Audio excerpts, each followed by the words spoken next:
Saint-Esprit. Amen. Ô Seigneur, envoie ton Esprit et tout sera créé, et tu renouvelleras la face de la terre. Évangile de Jésus-Christ selon Saint Luc, chapitre 7, versets 31 à 35. En ce temps-là, Jésus disait à la foule, « À qui donc vais-je comparer les gens de cette génération? À qui ressemblent-ils? Ils ressemblent à des gamins assis sur la place qui s'interpellent en disant, « Nous avons joué de la flûte et vous n'avez pas dansé. Nous avons chanté des lamentations et vous n'avez pas pleuré. » Jean le Baptiste est venu, en effet, il ne mange pas de pain, il ne boit pas de vin, et vous dites, c'est un possédé. Le Fils de l'homme est venu, il mange et il boit, et vous dites, voilà un glouton et un ivrogne, un ami des publicains et des pécheurs. Mais par tous ces enfants, la sagesse de Dieu a été reconnue juste. Acclamons la parole de Dieu.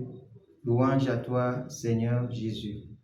Bien-aimés dans le Seigneur, aujourd'hui, mercredi 17 septembre de la 24e semaine du temps ordinaire, l'Église nous donne de comprendre que dans notre vie, il faut qu'on ait un regard posé aussi sur l'entourage que sur l'attention que nous devons avoir envers Dieu lui-même.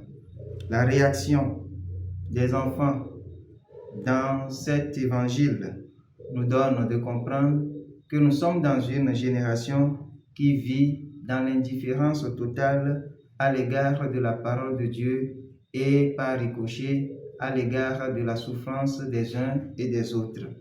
Oui, le chrétien qui suit le Christ, qui écoute sa parole jour et nuit, doit avoir un regard fixé sur le Christ pour pouvoir pratiquer de fond en comble ce qu'il écoute dans sa parole.